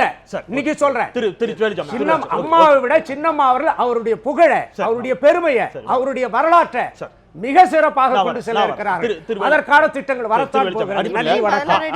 அடிப்படையில் இந்த இஷ்யூல இப்பொழுது ஆளுநர் as per ரூல் என்ன செய்ய வேண்டும், என்ன செய்திருக்கணும், என்ன செய்யல? அதாவது சட்டப்படி ஜனநாயகத்தில் சட்ட ரீதியான ஆட்சி தான் நடக்குது. பதவி பிரமாணம் செய்து அதாவது மெஜாரிட்டி உறுப்பினர்கள் கேட்டுக்கொண்டால் பதவி பிரமாணம் செய்யாமல் தடுப்பதற்கு ஒன்றே ஒன்றுதான், சம்பந்தப்பட்டவருக்கு பைத்தியம் பிடிக்காம இருக்கணும், அவ்வளவுதான். மற்றபடி அவருக்கு வேற எதையும் விசாரிக்க வேண்டிய வேலையே கிடையாது. மெஜாரிட்டி அவர் கொடுத்திருக்காங்களா, அவர்களுக்கு பதவி பிரமாணம் செய்து வைக்கிறது தான், அதுதான் சட்டத்தின் ஆட்சி. அப்படி இருக்கிற போது இதுவரை அதை செய்யாமல் இருந்ததே தவறு. பெட்டர் லேட் தென் நெவர் என்று சொல்வதை போல இந்த காலம் கடந்த இந்த நிலையிலாவது அவர் அதை செய்தால் தமிழ்நாட்டில் ஜனநாயகம் படுகொலை நிகழாமல் தடுக்கப்படும். அதை அவர் உடனடியாக செய்யணும். அப்படி செய்ய தவறுவானால் இவர் செய்கிற இந்த தவறு மத்தியிலே ஆளுகின்ற அந்த ஆட்சியை சேர்த்து பாதிக்கும். மத்தியிலும் ஜனநாயகம் இல்லை, அங்கே ஒரு பாசிச ஆட்சி நடக்கிறது என்கின்ற ஒரு நிலைமை ஏற்படும். ஜெயமேரி அடிப்படையில் வந்துடுறேன். ஜெயமேரி, இப்போ இது ஒரு சாமானிய மக்கள் எப்பொழுதுமே அதிகாரத்தில் இருக்கக்கூடியவர்கள் மீதான கோபமும் ஆற்றாமையும் இயல்பாக இருப்பது வாடிக்கைத்தான். ஆனால் ஒரு அரசியல் என்று வருகின்ற பொழுது இது போன்ற நிகழ்வுகள் இவ்வாறு தான் அரங்கேறும் என்பதற்கு ஏற்கனவே பல உதாரணங்கள் இருந்திருக்கின்றன, தமிழகத்திலும் இன்ன பிற மாநிலங்களிலும். இந்த நிகழ்வுகளை எல்லாம் மட்டுமே நாம் வைத்து ஒரு பார்வைக்கு வந்துவிட முடியுமா? எதுவுமே நடக்கவில்லை அப்படிங்கிற பார்வைக்கு எந்த அளவுக்கு வர முடியும்? எதுவுமே நடக்கவில்லைன்னு எப்படி சொல்ல முடியும்? சொல்லுங்க. அம்மா இறந்தப்பவே இந்த மாதிரி நிகழ்வு வரும்னு எங்களுக்கு எப்பவே தெரியும். நான் எதிர்பார்த்தது அம்மா இறந்தப்போ இவரை நைட்டு 1:30க்கு பதவி ஏத்துனாங்கள, அப்பவே நாங்க நினைச்சோம் இவரை சீக்கிரம் தூக்கி வெளியே போட்டுருவாங்க. இது அந்த டைமுக்கு அம்மா இவங்களை பதவியில உட்கார வச்சாதான் சரியா வரும், மக்கள் பிரச்சனை பண்ணக்கூடாதுன்னு தான் அவங்க பதவி ஏத்துனாங்க. ஆனா அவங்க சொன்னாங்கல்ல, இப்போ கோழி கோழி குஞ்சு பறந்து போயிடக்கூடாது இல்ல அம்மா, அது புரியுது. ஆனா இப்ப என்னுடைய கேள்வி என்பது, இது நீங்க மக்கள் என்ன விரும்புகிறீர்கள் அல்லது மக்கள் யாரை நேசிக்கிறீர்கள், மக்கள் யாரை நேசிக்கிறீர்கள் நேசிக்கலைங்கிறத நீங்க தேர்தலில் வாக்குகளின் மூலமா தான் செலுத்த முடியும், ரைட்? ஒரு ஜனநாயகத்துல அரசியலமைப்பு சட்டம்னு ஒன்று இருக்கு. இங்க அதிபர் ஆட்சி முறை கிடையாது. நேரடியாக ஜெயலலிதாவையோ அல்லது திரு கருணாநிதியோ அல்லது ஸ்டாலினையோ இன்ன பிற தலைவர் யாரோ வாட்டவர் இட் இஸ் அவர்களை தேர்ந்தெடுக்கக்கூடிய முறை இங்கே கிடையாது. அது பிரதமருக்கு அப்போ ஒரு எம்எல்ஏக்களை தான் தேர்ந்தெடுக்கும். அந்த எம்எல்ஏக்கள் கூடி தான் தங்களுடைய தலைவரை தேர்ந்தெடுக்கிறார்கள். அந்த முறையில் தான் இருக்கு. இப்போ பெரும்பான்மையான எம்எல்ஏக்கள் யாருக்கு ஆதரவு அளிக்கிறார்களோ அவர்களை பதவியேற்க ஆட்சி அமைக்க அழைப்பதுதான் மரபு. அவ்வாறு தான் இருந்துருக்குது. அப்படிங்கும்போது அதை நோக்கி நகர்ந்து கொண்டிருக்கிறது அப்படிங்கிறதான் கலை யதார்த்தம். இதில் அந்த கலா யதார்த்தத்தை இன்னும் கூட மக்கள் தெளிவாக புரிஞ்சுக்கலையோ அப்படின்னு தான் தோணுது. மக்கள் தெளிவாக தான் இருக்கிறாங்க, இவங்க தான் தெளிவில்லாத இருக்கிறாங்க. அரசியல்வாதிங்க தான் தெளிவில்லை, மக்கள் தெளிவாக இருக்கிறாங்க. அன்னைக்கு 1:30 மணிக்கு பதவி ஏற்கும்போது இதே எம்எல்ஏக்கள் தானே இவருக்கு பதவி பிரமாணம் செஞ்சு வைக்கும்போது எல்லாரும் தான் லைனாக இருந்தாங்க. லைனா எல்லாரும் தானே சேர்ந்து செஞ்சீங்க.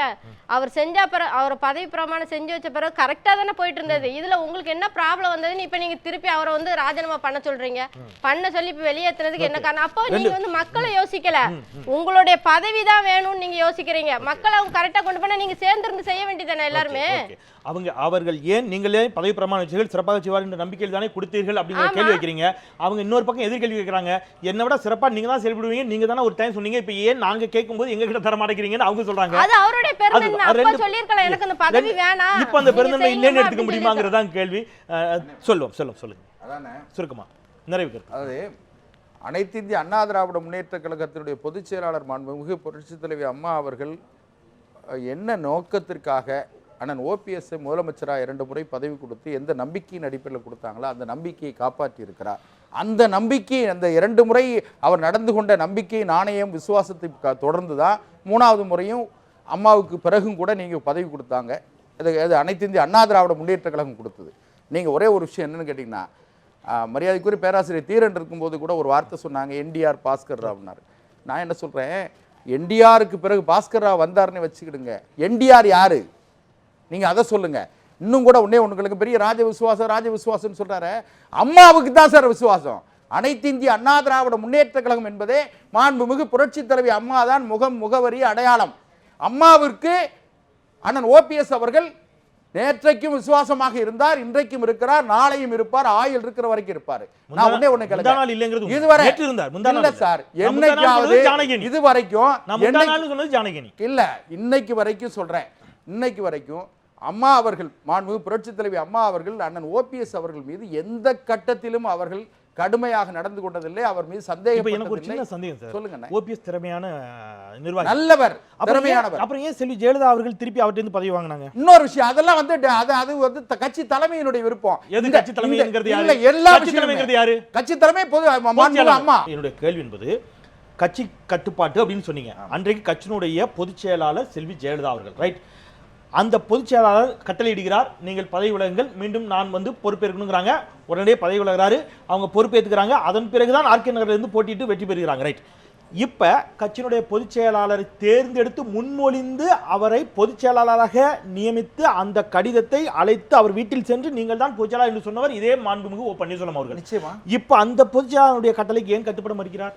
பொதுச் செயலாளர் பதவி மாண்புமிகு புரட்சி தலைவி அம்மா அவர்கள் இறந்த பிறகு பொதுச் செயலாளர் பதவி காலியாக இருந்தது. அந்த காலியான இடத்திற்கு மரியாதைக்குரிய சசிகலா அம்மாவை கொண்டு வந்து வச்சாங்க. முதலமைச்சர் பதவி காலி இல்ல, காலி இல்லாத பதவியை ஓபிஎஸ் முதலமைச்சர் இருக்கும்போது முதலமைச்சர் பதவி காலி இல்ல. அம்மா வேற சார், நீங்க அம்மாவுடைய ஆளுமையோடு ஒப்பிட்டு பேசுறீங்க. நான் விரும்பல. நான் ஆளுமையோடு ஒப்பிட முடியாது. ஒவ்வொருவரும் ஒவ்வொரு ஆளுமை, ஓபிஎஸ்க்கு ஒரு ஆளுமை இருக்கும், மற்றவங்களுக்கு ஒரு ஆளுமை இருக்கும். நான் ஆளுமையோடு ஒப்பிடவே வர முடியாது. நான் கேட்கறது இப்படி விதி, அந்த விதி தான். நான் அன்னைக்கு ஓபிஎஸ், நான் இப்படி கேட்கிறேன், செல்வி ஜெயலலிதா அவர்களை தன்னால் வலுவாக எதிர்க்க முடியாது, வேற வழி இல்லை, கட்டுப்பட்டு தான் ஆகணும், இவர்களை எதிர்க்கலாம். இல்ல, இது ஒரு விஷயம் என்ன கேட்டீங்கன்னா, தமிழ்நாடு அரசு, மாண்புமிகு புரட்சி தலைவி அம்மாவினுடைய அரசு மிக சரியான திசையில் மக்களுடைய பேர ஆதரவை பெற்று மிக சரியான திசையில் நல்ல நோக்கத்தோடு பயணம் வெற்றிகரமாக ஓபிஎஸ் அண்ணன் ஓபிஎஸ் உடைய தலைமையில வெற்றிகரமா நடந்துட்டு இருக்கு. திருமதி சசிகலா அவருடைய குறுக்கீடு இல்லாம, யாருடைய குறுக்கீடு வேண்டியது இல்லங்க. இல்ல, எந்த நிர்பந்தமும் இல்லாம. இல்ல, இருக்க கூடாது. இல்ல, நான் சொல்றது இருக்க கூடாதுங்கறது நான் கேக்குறது. அப்ப எந்த நிர்பந்தமும் இல்ல, இதுவரைக்கும் இல்ல, இருந்தது இல்ல. அவர் திறமையாக சுயமாகவே செயல்பட்டார். திருமதி வி கே சசிகலா அவர்கள் எந்த இடத்துலயும் குறிக்கல. இதுதான் ஓபிஎஸ் சொல்றாங்க, நீங்க சொல்றீங்க. நான் ஒரே ஒரு விஷயம், இன்னொன்னு வந்து பேராசிரியர் தீரன் ஒன்று சொன்னாங்க, ஏதோ விசாரணை கமிஷன் அதுன்னு சொல்லி. நான் இன்னொன்னு, சந்தேகத்தினுடைய நிழல் வந்து வாக்காளர் பெருமக்களிடம், பொதுமக்களிடத்திலே அதிகமாக மாண்புமிகு புரட்சி தலைவி அம்மாவினுடைய மரணத்தில் ஏதோ மர்மம் இருப்பதாக பொதுமக்கள் நினைக்கிறாங்க. அந்த மர்மத்தை, அந்த சந்தேகத்து திரையை விலக்கி எது நடந்தது என்பது சொல்ல வேண்டிய கடமையும் அரசுக்கு. அரசுடைய தலைவர் யார்? முதலமைச்சர். எவ்வளவு நாளா இருக்காரு? 2 மாசமா? ஒரு சின்ன சார் இருங்க சார், வாட் இஸ் இது? மக்கள் வந்து இன்னைக்கு கேட்கல சார். 75 நாளா மறைந்த முதலமைச்சர் 75 நாளாக மருத்துவமனையில் இருக்கிற பொழுது இதே ஓபிஎஸ் சொன்னார் நல்லா தான் இருக்காங்க. மக்களுக்கு தவறான தகவல்களை ஏன் அன்றைய முதலமைச்சர் ஒரே ஒரு விஷயம், அவர் இறந்து 2 மாசம் ஆகுது. இவர் சட்டப்பேரவையில் சொன்னார் சார், எந்த சந்தேகமும் இல்லைன்னாரு. நான் இப்ப கேக்குறேன், இப்ப இதே திருமதி வி கே சசிகலா அவர்கள் திரு ஓ பன்னீர்செல்வம் அவர்களிடமிருந்து பதவியை திரும்ப பெற்றிருக்காவிட்டால் இந்த 5 வருஷமும் இவரு அமைதியா தான் இருப்பார், சந்தேகம் இருப்பார். அப்ப உங்களுக்கு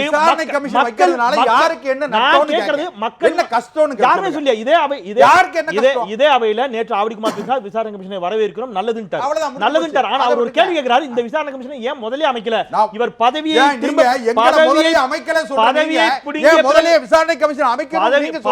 புடுங்கிய பிறகுதான் அமைப்போங்கிறார். இன்னைக்கு சொல்றார் இல்லத்தை நினைவிடமாக மாத்துவோங்கிறாரு.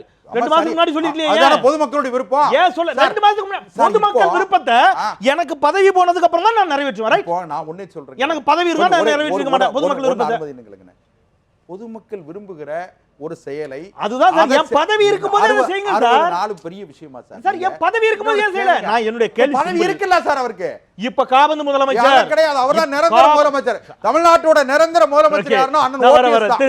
ஓகே, நல்லது. அவர் விடைபெறுகிறார், திரு செல்வம் அவர்கள் விடைபெறுகிறார். அண்ணன் OPS தான் தமிழ்நாட்டோட நிரந்தர முதலமைச்சர். நீங்க பார்க்கத்தான் போறீங்க. நிரந்தர பொதுச்செயலாளர் செல்வி ஜெயலலிதா அவர்கள் என்பது மாறி இப்போ நிரந்தர முதலமைச்சர் OPS ஆக மாறிவிட்டார். செல்வத்திற்கு நன்றி. திரு வேலுச்சாமி அவர்களிடம் இதுல எவ்வளவு நாளைக்கு இதே மாதிரி நீட்டிக்க முடியும் அப்படிங்கிற கேள்வியும், ஏன்னா சமீபத்தில் நம்ம பார்த்த ஒரு உதாரணம் என்பது டெல்லியில் கிட்டத்தட்ட ஓராண்டுகள் ஆளுநர் ஆட்சி நடைபெற்றதை நம்ம பார்த்தோம். அதன் பிறகுதான் மீண்டும் கூட அங்கே தேர்தல் நடைபெற்றது அப்படிங்கிற ஒரு நிலைமை, காபந்து அரசாகவே அது நீடித்து கொண்டு இந்த நிலைமையை பார்க்கணும். ஆளுநர் ஆட்சி இம்ப்ளிமெண்ட், ஆளுநர் தான் அங்கே முழுமையான அதிகாரத்தை வைத்திருந்தார். அந்த மாதிரியான முடிவுகளை எடுப்பதற்கு ஆளுநருக்கு உரிமை இருக்கிறதா இல்லையா, அதிகாரம் இருக்கிறதா இல்லையா? அதாவது இதில் நான் துவக்கத்திலே சொன்னதுதான், இயல்பாக வருகிற பிரச்சனைகள் என்பது வேறு. ஆனால் இன்றைக்கு தமிழ்நாட்டில் நடப்பதெல்லாம் செயற்கையாக அந்த பிரச்சனைகளை உருவாக்கப்படுகிறது. அந்த பிரச்சனைகளுக்கு பின்னாலே இங்கே இருக்கிற நீங்கள் சொல்கிற விகேஎஸோ அல்லது ஓபிஎஸோ கிடையாது. அந்த இருவரும் வெறும் பிம்பங்கள் தான். அதுக்கு பின்னாலே இருக்கக்கூடிய சூத்திரதாரி யார் என்பதுதான் முக்கியம். அதனுடைய விளைவு இன்றைக்கு தமிழ்நாடு எங்கே போயிருக்குன்னு பார்க்கணும். ஒரு சாதாரண பஞ்சாயத்து போர்டு மெம்பர் இல்லை, பஞ்சாயத்து போர்டு தலைவர் இல்லை, யூனியன் சேர்மன் இல்லை, மேயர் இல்லை, எம்எல்ஏ இருந்தும் எம்பிக்கள் இருந்தும் எந்த ஒரு அதிகாரமும் இல்லை. அமைச்சர் முதலமைச்சர் இருக்கிறாரு, அவருக்கு ஒன்றும் இல்லை. அமைச்சர்களுக்கு எந்த பவரும் இல்லை. யார் எங்கே போய் பேசுறது யாருக்கும் தெரியல. பல ஐஏஎஸ் அதிகாரிகள் ராஜினாமா பண்ணிட்டு போறாங்க. ஐபிஎஸ் அதிகாரிகளே டிஜிபியே எங்கே இருக்கிறாரு கூட நம்ம தேட வேண்டியிருக்கு. இப்படி ஒரு மோசமான இருட்டு நிலைமையில இன்றைக்கு தமிழ்நாடு இருக்கு. இதை மாற்றுகின்ற கடமையும் பொறுப்பும் மத்திய அரசு கிட்ட இருக்கு. ஆனால் அவர்கள் ஏன் செய்ய மறுக்கிறார்கள் என்பதுதான் இன்றைக்கு இருக்கிற மிகப்பெரிய கேள்வி. அப்படி மறுப்பதற்கு காரணம், நான் நினைப்பது, நான் முதலிலே சொன்னதை போல, விரைவிலே வர இருக்கின்ற ஜனாதிபதி தேர்தலில் இந்த தமிழ்நாட்டினுடைய இந்த வாக்கு என்பது ஒரு மிக முக்கியமான ஒரு இடத்தை அது நிர்ணயிக்க போகிறது. அதனால் இது மொத்தமாக ஒன்று சாப்பிட வேண்டும், இல்லை என்றால் இது இல்லாமல் போக வேண்டும் என்கின்ற நோக்கத்தோடு, அந்த குறுகிய நோக்கத்தோடு மத்திய அரசு செயல்படுகிறது. அதிலிருந்து நாம் எப்படி மீள்வது என்பதுதான் இருக்கிற முதல் பிரச்சனை. இவர்கள் அல்ல, விகேஎஸோ ஓபிஎஸோ இல்லை. அதனால இது அதிமுக பிரச்சனை அல்ல, ஒட்டுமொத்த தமிழகத்தினுடைய 7.5 கோடி தமிழ் மக்களுடைய நலன் சார்ந்த பிரச்சனை. அந்த நோக்கத்தில் தான் பார்க்க வேண்டும். இதுல கட்சி அரசியல் பார்ப்பதிலே பயன் இல்லை என்பதுதான் என்னுடைய கருத்து. திரு ஷாம், ஒருவேளை இதில் ஆளுநர் காலதாமதப்படுத்துகிறார் அல்லது வேறு ஏதோ இருக்குது, இதில் மத்திய அரசினுடைய ரோல் இருக்குதுன்னு வரக்கூடிய விமர்சனங்களை அவர்கள் தொடர்ச்சியாக மறுக்கிறார். இன்றைக்கு ராஜ்நாத் சிங்கும் சொல்லிக்கிறார், இது ஒரு கட்சியினுடைய உட்கட்சி பிரச்சனை, அதை எங்கள் மத்திய அரசில் இதில் மத்திய அரசுக்கு இதில் எந்த தொடர்பும் இல்லை அப்படிங்கிறார். ஆனால் திரு வேலுச்சாமி ஒருபடி மேலே போய் பிரச்சனையை உருவாக்குறதே அவங்க தான் சொல்லக்கூடிய அளவிற்கு அது போதுன்னா, இதுவும் ஒரு வித அரசியல் தானே? அது எந்த அளவுக்கு ஏற்புடையாதான்? ஒரு பிரச்சனை வந்திருக்குது, அதில் அவங்க காலம் தாழ்த்துறாங்கன்னு ஒரு விவாதமோ விமர்சனமோ வைத்தால் கூட அதில் அந்த விமர்சனம் குறித்து ஒரு விவாதத்தை வைக்கலாம், அது விவாதிக்கக்கூடிய ஒரு விமர்சனமாக எடுத்துக்க முடியும். ஆனால் பிரச்சனையை உருவாக்கியதே அவர்கள் தான் என்பது போன்ற ஒரு விமர்சனத்தை உங்கள் நண்பர் வைப்பார் என்று சொன்னால் அதை எந்த அளவுக்கு ஏற்றுக்கொள்ள முடியும்? முதல் தடவையாக நான் வேலுச்சாமி அண்ணனின் கருத்தை வழிமொழிகிறேன். இந்த பிரச்சனை வந்து நண்பர் முதல் முறையாக நான் சொல்றதை ஏத்துக்கிறேன். அதாவது ஞாயிற்றுக்கிழமை அன்னைக்கு அதிமுக எம்எல்ஏக்கள் கூட்டம் கூடுது, இங்க எல்லாருமா தேர்ந்தெடுக்கிறாங்க. அது அவங்க உட்கட்சி பிரச்சனை, ஓபிஎஸ் அது அந்த பாயிண்ட்டுக்குள்ள நான் போகல. இவங்க வந்து ராஜினாமாவை ஃபேக்ஸ் பண்ணியாச்சு, இந்த லெட்டரையும் ஃபேக்ஸ் பண்ணியாச்சு. ராஜினாமாவை அக்செப்ட் பண்ணி அவர் உடனே பதில் சொல்லிடுறாரு. ஆனால் சசிகலா அவர்களோட கடிதத்தை அவர் அக்செப்டே பண்ணலை. நியாயமாக அதை ஒரு திங்கட்கிழமை செஞ்சுருக்கணும். இங்கே இல்லாட்டாலும், சென்னையில் இல்லாட்டாலும் அவர் பண்ணியிருக்கணும். எப்படி ராஜினாமாவுக்கு ஃபேக்ஸ் வந்துச்சோ அதே மாதிரி இதுக்கும் ஃபேக்ஸ் வந்திருக்கணும். ஆனால் திங்கட்கிழமை காலையில் என்ன நடக்கிறது? காலையில் வந்து 8 மாதமாக வந்து தீர்ப்பு வராத வழக்குக்கு தீர்ப்பு எப்போது வழங்கப் போகிறீர்கள் கேட்டு சுப்ரீம் கோர்ட்டில் வந்து கதவு தட்டப்படுகிறது. தட்டியது யார்? கர்நாடகத்தோட வழக்கறிஞர். கர்நாடகம் யார்? தமிழ்நாட்டில் வந்து ஒரு அரசு அமைந்து விடக்கூடாது, அல்லது தமிழ்நாடு வந்து வீக்கா இருக்கணும், தமிழ்நாட்டு அரசியல் பலவீனமா இருக்கணும், அப்பத்தான் எனக்கு லாபம்னு யார் நினைக்கிறா? கர்நாடகம் நினைக்குது. கர்நாடகத்தில் இருக்கக்கூடிய காங்கிரஸ் அரசு. ஆமா, கர்நாடக அரசு நினைக்கிறது. காங்கிரஸ் ஆட்சி ஆட்சி காங்கிரஸ். இந்த இடத்துல மாநிலத்துக்குடைய காங்கிரஸ் தலைமையிலான திருநெல்வேலி நல்லா இருக்கும், அதை விட திருச்சி கர்நாடகத்தில் யார் ஆட்சிங்கிறத சொல்றேன். திருச்சி வெளிச்சாமியா இவ்வளவு கோபுறாரு. கர்நாடகத்தில் இருக்கக்கூடிய காங்கிரஸ் தலைமையிலான அரசு. ஓகே, இந்த இடத்துல வேலுசாமியோட உரசரம் இருந்தாலும் உண்மையாக இந்த பிரச்சனை ஈவன் ஓபிஎஸ்ஏ வந்து லெஃப்ட் ஹிம்செல்ஃப் வந்து திங்கட்கிழமை கவர்னர் ஒத்துக்கிட்டு இருந்தாருன்னா ஓபிஎஸ் இந்த கொஸ்டின் கிளப்பி இருக்க மாட்டாரு. ஆனா 2 நாள் தாமதமாகும் போது நமக்கு வாய்ப்பு இருக்கு போல இருக்கு. மனிதனோட இயற்கையான சுவாபம், பதவி கிடைச்சா விடுறதுங்கிறது யாரு? நான் ஒண்ணு சொல்றேங்க, அவர் நல்லவர் தாங்க, அவர் தூண்டி விட்டாங்க, அதானங்க பிரச்சனை. ஏதோ ஒண்ணுங்க, ரெசிக்னேஷன் ரெண்டுங்க, வாலண்டரி இன்வாலண்டரி. இவர் இன்வாலண்டரின்னு கிளைம் பண்றாரு, இது இன்வாலண்டரி இல்ல. ஏன்னா அதுக்கு பிறகு ஒரு தேங்க்ஸ் லெட்டர் அனுப்புறாரு, நன்றி கடிதம். அந்த வாதம் வந்து அடிபட்டு போச்சு. அப்போ இதுல வந்து என்ன ஒரு கூடுதல் சொல்லலாம், கையெழுத்து பெறப்பட்ட பொழுது எல்லோரும் சுற்றி இருந்தார்கள்னு அவர் சொல்றாரு, அது உண்மைதான். ஆனால் நன்றி கடிதம் எழுத கொண்ட பொழுது யாரும் சுத்தி இல்ல, யாரும் சுத்தி இல்ல, அவரா தான் போடுறாரு, முதலமைச்சரோட லெட்டர் ஹெட்ல கொடுக்கறாரு. அது வந்து அவ்வளவுதான். அதோட அது அந்த வாதத்துல எனக்கு வந்து நம்பிக்கை இல்லை. ஓகே, இதுல வந்து யார் திறமையானவர்கள், யார் வந்து மக்கள் மனதை வென்றவர்கள், இதெல்லாம் வந்து வேற கொஸ்டின். அது நீங்க ஏற்கனவே சொல்லிட்டீங்க, அது தேர்தலில் தான் நம்ம விட கண்டுபிடிக்க முடியும். Totally a different question. இப்ப நடந்துட்டு இருக்கிறது சட்டத்தின் பால் நடக்கிறதா? வேல்சாமியான கேள்வி அதுதான். இல்லைன்னா சட்டத்தின் பால் நடக்காம சௌரியத்தின் பால் நடக்கிறதா? சட்ட மீறல்கள் இருக்கின்றனவா? இப்படி பார்த்தால் ஆளுநரோட தாமதம் என்பது தமிழகத்தை பலவீனப்படுத்துகிறது. தமிழகத்தை பலவீனப்படுத்துவது கர்நாடகத்தை பலப்படுத்துகிறது. நான் வந்து ஒரு தமிழனாக, தமிழ்நாட்டுக்காரனாக, இந்த தமிழ்நாட்டின் மூத்த பத்திரிகையாளனாக, தமிழ்நாட்டின் நலன்கள் பாதிக்கப்படுகின்ற விதமாக கர்நாடகம் பலம் பெறுவதை நான் எதிர்க்கிறேன். இதுதான் என்னோட கருத்து. சரி, இதுல ஆளுநருக்கு அவர் கன்வின்ஸ் ஆகணும் அப்படிங்கிற ஒரு லைன் இருக்குல்ல, இருக்கு கான்ஸ்டிடியூஷன்ல. அந்த லைன்ல அவர் நான் கன்வின்ஸ் ஆகிற வரைக்கும் நாம் புதிய அரசை, புதிய அமைச்சரவையை பொறுப்பேற்பதற்கு அழைப்பதற்கு என்னால் முடியாதுன்னு ஒரு முடிவு எடுத்தாருன்னா அதுக்கு இடம் இருக்கிறதா? அதாவதுங்க, கான்ஸ்டிடியூஷன் படி கரெக்டா ரூல் படி பாத்தீங்கன்னா டிஸ்கிரிஷனரி பவர்ல ஆளுநர் எவ்வளவு நேரம் வேணாலும் எடுத்துக்கலாம். இவ்வளவு நாள்னு ஒண்ணு இல்ல. அப்போ திருப்பியும் அகைன் தமிழ்நாடு வீக்கா தான் போகுது. இன்னைக்கு வந்து நம்ம காவிரி மேலாண்மை வாரியம் எத்தனையோ மேட்டர் வந்து செக்ரட்டரியேட்ல பெண்டிங்கா இருக்கும். ஒண்ணு கூட இப்ப நடக்கல, எந்த அதிகாரியும் வேலை பார்க்க முடியல, ஏன்னா உரியவர்கள் இல்ல. சரி, இதுல இந்த இடப்பட்ட நேரத்துல திரு ஓபிஎஸ் அவர்கள் காவல்துறை அதிகாரிகளை இடமாற்றம் செய்கிறார், இந்த மாதிரியான செய்திகள்லாம் வந்து கொண்டிருக்கிறது. அதற்கு ஒரு காபந்து முதலமைச்சருக்கு அதற்கான அதிகாரம் உண்டா? அதை அவர் முடிவெடுத்தார்னா யாரிடமும் அனுமதி பெற வேண்டுமா? இல்ல, காபந்து முதலமைச்சர்னு அரசியலமைப்பு சட்டத்துல எதுவுமே இல்ல. ஒரு முதலமைச்சர் தான் அவர் கொள்கை ரீதியான முடிவு எடுப்பதற்கு மரபு வந்து இடம் கொடுக்கல. ஆனா அதிகாரிகளை மாற்றலாம். இன்றைக்கே என்ன நடந்ததுன்னு வெளியில சொல்லப்படுகிறதுனா, அவர் வந்து சென்னை நகர போலீஸ் கமிஷனரை மாத்தணும்னு நினைச்சதாகவும், ஏன்னா வந்து எம்எல்ஏக்களை வந்து யாரோ கடத்தி வச்சிருக்காங்க அப்படின்னு ஒரு கம்ப்ளைண்ட் தானே மாற்ற நினைச்சதாகவும், டிஜிபி வந்து அதற்கு வந்து உடன்படலை அப்படின்னு ஒரு தகவல் வருது. உண்மையா பொய்யான்னு நமக்கு தெரியாது. அப்படி இப்படி எல்லாம் வரும்போது நாளைக்கு வந்து இதுவே ஒரு சட்ட ஒழுங்கு பிரச்சனை அப்படின்னா முதலமைச்சர் உத்தரவை டிஜிபி கேட்க மாட்டாரா? அந்த பிரச்சனை வந்துரும்ல. தமிழ்நாடு அமைதியா போயிட்டு இருக்குங்க. தமிழ்நாட்டு அரசியல் வந்து உலகத்துக்கே அரசியல் சொல்லி கொடுத்தவங்க. சோ உடனடியாக ஒரு ரைட் ஆர் ராங் இவங்க ஏதோ ஒரு முடிவு அரசு அமைய வேண்டும், அதை வந்து சட்ட ஓகே அப்படிங்கறத உங்களுடைய கருத்து. நம்ம நிறைவு கருத்துக்கு வந்திருக்கோம். நான் அவங்ககிட்ட போயிட்டு உங்ககிட்ட வந்துடுறேன். உங்களுடைய நிறைவு கருத்தா இந்த நிகழ்வுகள், இந்த வாதத்தின் அடிப்படையில் உங்களுடைய நிறைவு கருத்தா? நிறைவு கருத்தா என்னன்னா, மக்களுக்கு வந்து நல்லது செய்கிற அரசு வரணும் எங்களுக்கு. அது ஓபிஎஸ்ஸா இல்லைன்னா சசிகலா அம்மாவா அதெல்லாம் நாங்கள் சொல்லலை. யாருனாலும் மக்களை நினச்சி நீங்கள் செய்யுங்க. ஆனால் ஓபிஎஸ் ஐயா நேற்று சொன்னது வந்து ஜெயலலிதா அம்மா சாவில் மர்மம் இருக்கிறத வந்து நான் விசாரணை கமிஷன் அமைக்க போகிறேன்னு சொன்னார். லேட்டாக சொன்னாலும் அதுவும் எங்களுக்கு பிடிச்ச விஷயம். எங்களுக்கு பிடிச்ச விஷயத்த அவங்க செய்யணும்னு சொல்லியிருக்கிறாங்க. அது எங்கள் மத்தியில் அது ரொம்ப வரவேற்பாக இருக்குது. இன்னொரு விஷயம் வந்து இந்த போயஸ் கார்டனை வந்து நினைவிடமாக மாற்ற போகிறேன்னு சொன்னது அதுவும் எங்களுக்கு பிடிச்ச விஷயம்தான். அதுவும் அவர் செய்ய போகிறேன்னு சொன்னது கரெக்டு தான். ஆனால் அவர் வந்து லேட்டாக செஞ்சால் கூட எங்களுக்கு செய்கிற மணிக்கு சொல்கிறாரு. அதை வந்து இவங்க ஏன் அவங்க கூட ஒத்துழைச்சி போக மாட்டேக்காங்க? இவங்க இன்னைக்கு வந்துக்கிட்டு நினைவிடமாக மாற்ற போகிறேன்னா வளர்மதி அம்மா வந்துக்கிட்டு அவங்கள வெளியேற்றணும்னு சொல்லிட்டு சொத்து வந்து யாருடையது? அம்மா சம்பாதிச்சதானே, அதை எங்களுக்கு மாத்துறதுக்கு என்ன? அவர் ஏன் தாமதமாக சொல்கிறார் அப்படிங்கிற கேள்வி இருந்தாலும், தாமதமாக சொன்னாலும் அது மக்களுக்கு பிடிச்சது செய்யறாரு. இதுவரை 60 நாள் ஆட்சி பண்ணதுல வந்து எங்களுக்கு எந்த ப்ராப்ளமும் கிடையாது. ஓகே, அந்த அளவுலயே நம்ம எடுத்து நிறைவேற்றலாம். திருச்செழிச்சாமி உங்களுடைய நிறைவு. அதாவது இதுல நான் பார்க்கிற பார்வை என்பது, ஒரு ஜனநாயக நாட்டில் நாங்கள் தான் ஆட்சியில் இருக்க வேண்டும், நான் தான் அமைச்சராக இருக்க வேண்டும் என்பது அல்ல. யாரும் ஆட்சிக்கு வரலாம், எந்த கட்சியும் ஆட்சிக்கு வரலாம். அதை ஏற்றுக்கொள்வதுதான் ஒரு ஜனநாயக பண்பு. நான் கவலைப்படுவது, நீண்ட நெடிய காலங்களாக இந்திய நாட்டில் தமிழ்நாட்டுடைய அரசியல் ஒரு நாகரிகமான அரசியல். தமிழ்நாட்டில் இருக்கக்கூடிய மக்கள், தமிழ்நாட்டுடைய அரசு, தமிழ்நாட்டுடைய அரசு நிர்வாகங்கள், இது மக்கள் நலன் சார்ந்த ஒரு சிறப்பான, மற்றவர்களுக்கு முன்னுதாரணமாக இருக்கிற ஒரு மாநிலம் என்கின்ற பெயரை பெற்றிருக்கிறது. அப்படிப்பட்ட நீண்ட காலமாக பெற்றிருக்கிற அந்த பெயர் இன்றைக்கு சிதைந்து சின்னாபிண்டப்பட்டு போய்விடுமோ என்கின்ற அச்சம் எனக்கு இருக்கிறது. அது இயல்பாக இங்கிருக்கிற மக்களால் வந்திருந்தால் அதை நாம் ஏற்றுக்கொள்ளலாம். ஆனால் செயற்காக திணிக்கப்படுகிறது. இந்த ஒரு ஆட்சி இருந்தும் இல்லாத நிலைக்கு தள்ளப்பட்டிருக்கிறது. அந்த நேரத்தில் விரைவில் ஒரு நல்ல ஒரு சிரமமான ஆட்சியை உருவாக்குவதற்கு வாய்ப்பு இருந்தும் அதை வளர விடாமல் தமிழ்நாட்டினுடைய வரலாற்றிலேயே 1000 ஆண்டு கால வரலாற்றிலே இல்லாத விவசாயியுடைய பிரச்சனை. நான் ஒரே ஒன்றை சொல்லுகிறேன். நான் விவசாய குடும்பத்தில் பிறந்திருக்கிறேன்.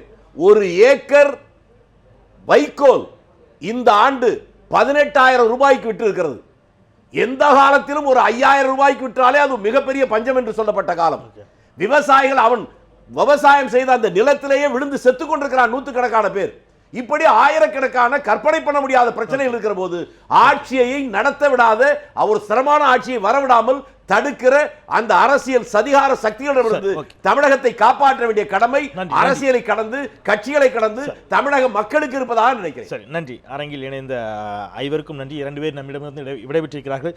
இந்த நிமிடம் வரை நீடித்து இந்த வார்த்தை நிகழ்த்திய 3 பேருக்கும் மீண்டும் ஒரு முறை நன்றி சொல்லி, பார்த்த நேர்களுக்கும் நன்றி சொல்லி நிறைவு செய்யலாம். ஏதோ ஒரு இடத்துல ஒரு ஆட்சி மக்களால் தேர்ந்தெடுக்கப்பட்டிருக்கக்கூடிய ஒரு அரசு உடனடியாக அமைய வேண்டும், பொறுப்புகளை எடுத்துக்கொள்ள வேண்டும். அது மட்டுமே தமிழகத்தில் இருக்கக்கூடிய பிரச்சனைகளுக்கு தீர்வு காணுவதற்கு வழிவகை செய்யும்.